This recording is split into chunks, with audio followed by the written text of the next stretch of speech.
지금 국민의당이 8월 27일 날 전당대회가 있죠. 그리고 당대표와 최고위원들을 뽑는 선거가 있는데 여기서 지금 토론회가 계속 열리고 있는데요. 재밌는 말이 나와서 잠깐 언급하고 넘어가겠습니다. 안철수 씨의 발언입니다. 만일 당대표가 된다면 서울시장 후보의 당대표를 갖고 나가나 사퇴하고 나가나 하는 정동영 의원의 질문에 그런 상황 되면 당연히 사퇴하고 나간다. 아, 생각하고 있었네요. 아니, 뭔가 낚시에 낚인 것 같은데요. 핵심은 저는 그렇게 봐요. 서울시장 선거에 나갈 생각은 없어요. 왜냐하면 떨어질 게 명확한 선거입니다. 네. 안철수가 단독으로 나가면 어떤 상황에서도 캐스팅 보트조차 못할 거예요. 제가 봤을 때는. 그러니까 이 사람은 노원병의 우리 황청화 후보. 만만하니까. 아니 이제 그거는 이제 민주당에서도 고민을 하겠지만 저는 황청화 후보가 안철수랑 붙는 거는 스토리 만들 수 있다고 보는 사람이라 당장의 뭐 약체인 걸로만 생각하지 말아주시고요. 이야기 나온 김에 그 이야기 먼저 좀 해주세요. 한명숙 총리 나오시는 거 한 번 더. 8월 23일이죠. 예. 이 방송이 내일. 나가고 나면 내일이네요. 네. 예. 8월 23일 수요일 새벽 5시에 의정부교도소에서 출소하십니다. 만기 출소입니다. 예. 여기에 황청화 위원장을 포함해서 많은 분들이 갈 거고요. 거기 가고 싶으신 분들은 이런저런 교통수단을 사용해서 오시면 되고요. 뭐 백합꽃이라든지 이런 꽃도 좀 준비해 주시면 더 좋을 것 같아요. 그런데 어쨌건 안철수 씨는 서울시장 나가는 건 그냥 페이크라고 하죠. 페이크. 사람들이 거기 이미지 모아져 있을 때 아. 마치 나중에 큰 양보를 하는 것처럼 그러면 나는 지역구나 나갈게. 성동격서. 예. 아하. 그런 게 아닐까 싶어요. 지금 이거는 뭐 당연히 국민의당에서는 정말로 국민의당을 살리고 싶으시면은 당대표로 나오실 게 아니라 서울시장 선거를 나가서 당의 존재감을 보여주셔야죠 하는 요구들에 대한 답인데 본의 아니게 박원순 시장님 입장에서는 이제 가슴이 약간 콩닥거리는 부분이 있을 거라고 봐요. 박원순 시장 성향상 이걸 밟아버릴 수도 없고 그런 성향도 아니잖아요. 아주 아작을 낼 수도 없고. 양보를 받은 입장이라. 그렇지. 또 박원순 시장이 좀 착해요. 근데 그때는 상황이 완전 다르잖아요. 그렇죠. 다르죠. 네. 예. 알려지지 않은 인물이었어요. 박원순은. 안철수는 굉장히 많이 알려진 인물이었고. 근데 그거 보셨습니까? 이현주가 안철수를 디스하는데 이러더라고요. 사위가 그러니까 뭐 전라도에 사위 이렇게 왔던 거잖아요. 사위가 밖에서도 이렇게 칭찬받고 그런 사위여야지. 처갓집에 와도 암탉 잡아주고 그러지. 밖에서는 욕 드시고 왜 처갓집에 와서 사위 받아달라고 하냐고. 살충제 뿌린 닭은 줄 수 있어요. 왜 이래? 안철수 씨를 그렇게 욕하시더라고. 이현주가요? 이현주 세요. 요즘에. 세네. 그러니까 아무리 그게 연기거나 트릭이라고 해도요. 제 생각에는 어떤 의도를 갖고 막 해보면 그래서 제가 김현 의원이 했던 말을 좀 상당히 마음으로 이렇게 와닿게 했던 게 이현주 스타일을 니들은 모른다 이거잖아요. 정치인들만 알잖아. 그분들이 봤을 때 이현주는 안철수랑 짬짬이로 나간 선거가 아니야. 빡쳐서 나간 거야 이렇게 얘기했죠. 빡쳐서 안 받아주니까 빡쳐서. 근데 실제로 그런 식으로 모양을 많이 보여주고 있는데 정치인들은 정말 정치는 생물이라고요. 또 어떤 상황이 되면 어떤 연대를 할지는 몰라요. 그러니까 안철수가 뒤에서 야 내가 뭐 한 자리 줄게 밀어 그러면 또 할 수도 있겠네요. 그러려고 나갔다라기보다는 캐릭터상 그렇게 깊은 뜻을 갖고 나갈 수 없는 인물이라는 게 평이고. 근데 나중에 또 어떤 정치적 상황이 바뀌어가지고 이거를 뭐 안철수와 연대하는 쪽, 뭐 단일화 이렇게 이런 개념으로 하는 쪽으로 가면 또 그러려고 같이 하는 그런 식의 결과를 받아들이는 건 뭔가 좀 다르다는 거죠, 이야기가. 선거 과정에서는 가장 유력한 후보를 까는 것이 선거의 일종의 철칙 같은 것이 있잖아요. 맞아요. 네, 맞아요. 그렇다 보니까 이현주 입장에서는 안철수를 막 비판하는 것들이 자기 존재감 부각시키긴 좋아요. 그래야 언론에 어떤 기사도 나오고 그러는 것이거든요. 그러면서 감정이 점점 망가져 가는 거예요. 내가 속으로 그렇게 시작하려고 준비했더라도 좀 시간이 지나고 나서 감정이 나 죽어도 못 먹어도 고 이렇게 되는 거예요. 이 사람이라 정치인들도 사람이라 감정 상하면 그 봉합이 잘 안 돼요, 사실. 근데 문제는 그냥 우리가 그냥 지나갈 수 있는 문제가 아니라고 보는 게 김현 의원, 김민석 두 분 방송에서도 그런 이야기를 드렸지만 지금 심상치가 않은 게 자유한국당과 국민의당의 바른정당에 대한 구애가 굉장히 도가 지나쳐요. 아하. 국민의당 지금 당대표 선거 토론도 보면은 그런 질문들이 오고 가요. 당은 무조건 어떤 식으로든지 그들은 살려고 할 거 아니에요. 이현주의 저는 그 발언이 좀 섬찟했던 게 그런 거였어요. 나를 따라온, 그러니까 또는 국민의당을 따라온 당원 동지들 말하는 게 지역의 이제 지방 의원부터 시작해가지고 이 사람들을 위해서 이 사람들을 살리는 일이라면 나는 무슨 일이든 하겠다고 연설을 해요. 그러니까 그 워딩이 좀 좀 섬찟하게 들렸어요. 무슨 짓이든 하겠다고. 바른정당이 자유한국당과 국민의당 사이에 캐스팅 보트가 되는 그런 느낌이에요. 그러다 보니까 이혜원도 발언을 세게 해야 됩니다. 왜냐하면 자기들보다 훨씬 큰 당들이 자기들 연대 또는 흡수, 그러니까 주체가 아니라 보조 수단으로서 지금 계속 이야기를 하고 있는 분위기다 보니까 이해운의 워딩이 세지는 거. 그렇게 되는 건가요? 네. 존재감을 계속 나타내야 되니까. 우리는 합리적 보수야. 왜 니들한테 우리가 흡수되니? 우리 쪽으로 와 이렇게 되는 거예요.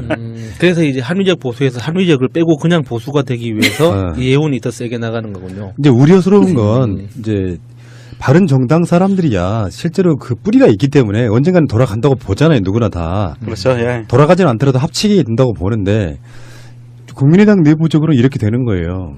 더불어민주당에서 안 받아줄 게 자명한 사람들은 결국은 살아남으려면 바른정당과 연대 또는 합당할 수밖에 없어요. 그 대표적인 인물이 바로 안철수 씨죠. 그런 경쟁들을 하더라고요. 후보 토론에서 사회자나 이런 사람들이 그러면 당대표가 뽑힌 뒤에 지방선거는 어떻게 준비하겠느냐 하면 그런 질문들에 꼭 바른정당이 등장해요. 너무나 떳떳하게. 우리가 지금까지 생각하지 못했던 것들이죠. 그냥 저도 예전부터 짐작은 하고 있었는데 그것이 저 사람들도 마음속에 두고 있었던 거네요. 그러니까 겉으로 표현만 안 했듯이 지금 이제 당대표 선거에서 지방선거가 1년도 채 안 남은 상황이 오니까 이게 슬금슬금 나오는 거군요. 그렇죠. 예. 이미 뭐 더불어민주당 새정치민주연합이었죠. 더불어민주당 그때 박차고 나갈 때부터 대충 눈치는 까고 있었어요. 조원진을 이야기 안 할 수가 없어요. 근데 지금 현재 이건 뭐 누구나 할 수 있는 분석인데 홍준표의 박근혜 출당론에는 한계를 느꼈다는 거거든요. 그러니까 다시 말씀드리지만 타 방송에서 뭐 이야기 중복되는 것 같아요. 그렇지만 아무리 홍준표가 나는 25%든 대선 주자라고 당대표가 됐어요. 그러면 이제 상식적으로 보면 여론조사 지지율이 25%좀 나와야 되잖아요. 예. 자유한국당이. 예. 근데 안 나와. 반토막도 안 나와요. 그래서 자기들끼리 수기하고 숙고하고 하겠죠. 무엇 때문인가? 그러면 친박근혜 이미지를 벗어내야 된다. 그리고 이제 한편으로는 그 정계 개편의 중심이라는 건 그런 거잖아요. 내가 깨진 당을 다시 뭔가 모멘텀을 줘야 되잖아요. 바른정당을 대부분 우리가 다시 흡수했다라든지. 근데 바른정당도 자유한국당에 들어가려면 사실은 친박이 제거가 돼야 되거든요. 그렇죠. 예. 그 사이 때문에. 그러니까 친박을 제거함에 있어갖고 가장 상징적인 인물은 사실은 친박의 그 박이잖아요. 박근혜를 상징적으로 이렇게 끌어내줘야 되는 상황이라서 계속 연일 그런 발언을 하고 있는 거죠. 그 모멘텀이 없으면은 이게 어떤 상황이 번질 수 있냐면은 계속 그랬었잖아요. 문재인 대통령 지지율이 언젠가 빠질 거라고 보고 있지만 100일 지나도록 빠질 기미를 안 보이고 있는데 점점 올라가죠. 그 사람들도 뭔가 딛고 일어설 모멘텀이 없다 보니까 극약 처방으로 이제 박근혜는 출당시키고 바른정당과 합당을 시도해 보겠다는 그런 의도를 드러내고 있는 건데 홍준표는 깨달았을 거예요. 나의 한계가 뭔지를. 그런데 그 이야기 끝에 조원진이 지금 전에 새누리당으로 당적을 한 명으로 바꿔서 대선까지 출마했던 사람인데 최근에 새누리당에서 아마 출당당했을 걸로 그 당을 하나 또 만듭니다. 예. 대한애국당. 정말 당명 트렌디하네요, 진짜. 이 곰돌이께서 예. 여기서 이렇게 표현했어요. 페이스북에다가 출당하는 부분에 있어서 그렇게 얘기했죠.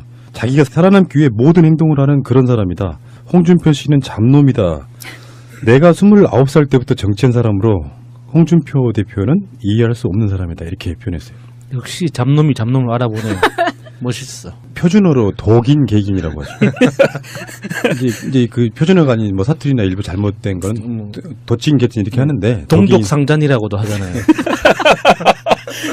홍준표를 잡놈이라고. 아, 얘도 참 본인도 이거 해당되는 거 아니에요? 본인은 더 심하지 않아요? 잡놈이 다른 잡놈을 잡놈이라 욕하는 게 무슨 상관이에요? 아, 정상인가요? 예. 아, 그렇구나. 그런 건 있는 것 같아요. 저쪽에 그들 간에도 생각들이라는 게 있는데요. 정치라는 거 그런 명분이 있다고 봐요. 박근혜가 뭘 잘못했냐 하는 사람도 있죠. 저쪽 사람들도. 지금 여전히 있죠. 많아요. 예. 예. 국민적 공감이 없을 뿐이지 그들 사이에는 그 맹신 같은 게 있어요. 예를 들면 이제 이런 부분이 있는 거죠. 뭐 바른정당이 갖고 있는 배신자론들이 바로 그런 부분인데 진영 논리 속에서는 이렇게 이야기할 수밖에 없는 게 있잖아요. 자기들이 모시던 주군이 저렇게 망가졌을 때 같이 구했어야지 어떻게 같이 탄핵할 수 있냐 이런 분위기가 있잖아요. 그렇죠. 예. 이게 굉장히 시대착오적인 80년대 정도까지는 먹히는 프레임이고 현재에 있어서는 저는 좀 비굴해지거나 배신자라고 느낌이 오더라도 정말로 정확한 명분, 그러니까 국민의 눈높이에서 봤을 때 그게 맞다고 생각하면 결행하는 것이 맞아요. 한편에서는 배신자라는 소리 듣겠죠. 실제로 그런 배신자라는 소리 듣는 분들이 현재 지금 여권에도 많이 있어요. 네. 어떤 배신과 안 배신의 프레임 속에 막 힘들어 하시는 분들이 꽤 있어요. 근데 그런 부분에 있어 갖고는 저는 이렇게 생각합니다. 저희 방송의 출연자들이랑 연관이 있었고 좀 그렇긴 한데 김민석 원장 노무현 대통령에 대한 예. 배신으로 받아들여지잖아요. 그 내용 중에는 그냥 단순하게 배신 프레임에 섞여서 있는 사람만은 저는 아니라고 보거든요. 예. 그 당시에 상황으로 들어가 보면 예. 위치가 예. 그렇죠. 예. 본인 입장에서는 정말 절박했던 부분이 있었을 거라고 보고 그런 점들이 좀 노무현 대통령을 지지했던 우리 같은 사람들한테는 미안했던 부분이 있었을 거고 근데 진짜 중요한 문제는 그런 상황을 만들어 놓고 와서 열과성을 다해서 그런 빚을 갚아내서 다시 자기 편이 된다는 건 굉장히 어려운 일인 거예요. 왜 역배의 그러냐면 노력이 필요하죠. 예. 송 작가 이야기도 바로 그런 건데 아무리 노력해봐야 너는 배신자여서라는 그 낙인들 때문에 그래서 사실은 이제 한국적 문화는 그런 거 있죠. 한 번 배신한 사람은 또 배신할 거라고 하는 그 낙인찍기도 하나 있는 것이고 예. 근데 사실은 배신자들이 가장 열심히 합니다. 김문수 보면 그렇죠. 네. 예. 하태경이 그렇고요. 인정받아야 되니까. 근데 그런 논리라기보다는 현재는 이제 저희들 때 세대만 해도 한 번 배신한 사람은 뭐 못 받아들여서요. 기억들 하시겠지만 독수리 고용제 김영삼 대통령 따라갔다가 다시 이쪽으로 나오신 분들 있죠. 행정안전부 장관 김부겸 장관부터 시작해가지고 그 오영재 있잖아요. 지금 그분들 장관 많이 가셨어요. 김영춘 해수부 장관. 예. 그런 분들이 우리 진영에 와가지고 심지어 손학규까지 우리의 어떤 인재로 받아들이는 데까지 시간이 진짜로 많이 걸렸어요. 저도 손학규 보면 배신해서 넘어온 사람 같은 그런 느낌. 결국은 그분은 속담이 맞는 말이었습니다. 한 번 배신한 사람은 또 배신했어요. 근데 그 이 사람들의 지지하고 싶은 마음도 되게 견고합니다. 대한민국이라는 이름을 가지신 트위터를 읽어드릴게요. 대한애국당의 성공을 빕니다. 세상의 진실을 알리는 일, 애국당밖에 없습니다. 숭고하네요. 그러면 이게 정식으로 창당이 되면 이게 약자가 애국당이 되나요? 대당이 되나요? 대당이 되겠는데. 근데 아, 대당. 대당한데요. 대당합니다. 그래서 벌써부터 탄압을 걱정하는 글들이 많아요. 자유화님의 트윗입니다. 와, 오늘 대한애국당 서울시당 창당대회 유튜브 방송 전부 저작권 이유로 삭제당했다. 정말 너무한다. 이것도 우파 탄압인가? 근데 이거는 사실 이 창당대회 중에 저작권을 가지고 있지 않은 음악이나 이런 게 나오면 유튜브에서 자동으로 그렇죠, 차단이 그렇죠. 돼요. 예. 근데 이거를 우파 탄압이라고 하면 유튜브는 문재인 정부를 지지하는 거네요? 유튜브 미국이잖아요. 유튜브 한국이 구글이요. 구글이면 미국이 본사잖아요. 그렇지만 구글 코리아가 들어와 있기 때문에 감사합니다. 사위가 그러니까 뭐 전라도의 사위 이렇게 같은 거 보잖아요. 사위가 밖에서도 이렇게 칭찬받고 그런 사위여야지. 처갓집에 와도 암탉 잡아주고 그러지. 밖에서는 욕 드시고 왜 처갓집에 와서 사위 받아달라고 하냐고. 살충제 뿌린 닭은 줄 수 있어요. 왜 이래? 안철수 씨를 그렇게 욕하시더라고. 이현주가요? 이현주 세요. 요즘에. 세네. 그러니까 아무리 그게 연기거나 트릭이라고 해도요. 제 생각에는 어떤 의도를 갖고 막 해보면 그래서 제가 김현 의원이 했던 말을 좀 상당히 마음으로 이렇게 와닿게 했던 게 이현주 스타일을 니들은 모른다 이거잖아요. 지금 국민의당이 8월 27일 날 전당대회가 있죠. 그리고 당대표와 최고위원들을 뽑는 선거가 있는데 여기서 지금 토론회가 계속 열리고 있는데요. 재밌는 말이 나와서 잠깐 언급하고 넘어가겠습니다. 안철수 씨의 발언입니다. 만일 당대표가 된다면 서울시장 후보의 당대표를 갖고 나가나 사퇴하고 나가나 하는 정동영 의원의 질문에 그런 상황 되면 당연히 사퇴하고 나간다. 생각하고 있었네요. 아니, 뭔가 낚시에 낚인 것 같은데요. 핵심은 저는 그렇게 봐요.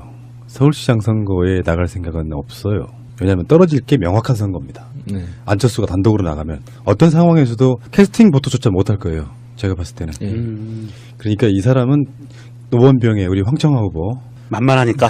아니 이제 그거는 이제 민주당에서도 고민을 하겠지만 저는 황청화 후보가 안철수랑 붙는 거는 스토리 만들 수 있다고 보는 사람이라 당장이 뭐 약체인 걸로만 생각하지 말아주시고요. 이야기 나온 김에 그 이야기 먼저 좀 해주세요. 한명숙 총리 나오시는 거 한 번 더. 8월 23일이죠. 예. 이 방송이 내일. 나가고 나면 내일이네요. 네. 예. 8월 23일 수요일 새벽 5시에 의정부교도소에서 출소하십니다. 만기 출소입니다. 예.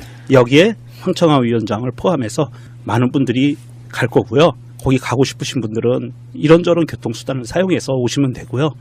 뭐 백합꽃이라든지 이런 꽃도 좀 준비해 주시면 더 좋을 것 같아요. 그런데 어쨌건 안철수 씨는 서울시장 나가는 건 그냥 페이크라고 하죠. 페이크. 사람들이 거기 이미지 모아져 있을 때 마치 나중에 큰 양보를 하는 것처럼 그러면 나는 지역구로 나갈게. 성동격서. 예. 아하. 그런 게 아닐까 싶어요. 지금 이거는 뭐 당연히 국민의당에서는 정말로 국민의당을 살리고 싶으시면은 당대표로 나오실 게 아니라 서울시장 선거를 나가서 당의 존재감을 보여주셔야죠 하는 요구들에 대한 답인데 본의 아니게 박원순 시장님 입장에서는 이제 가슴이 약간 콩닥거리는 부분이 있을 거라고 봐요. 박원순 시장 성향상 이걸 밟아버릴 수도 없고 그런 성향도 아니잖아요. 아주 아작을 낼 수도 없고. 양보를 받은 입장이라. 그렇지. 또 박원순 시장이 좀 착해요. 근데 그때는 상황이 완전 다르잖아요. 그렇죠. 다르죠. 예. 예. 알려지지 않은 인물이었어요, 박원순은. 안철수는 굉장히 많이 알려진 인물이었고. 근데 그거 보셨습니까? 이현주가 안철수를 디스하는데 이러더라고요.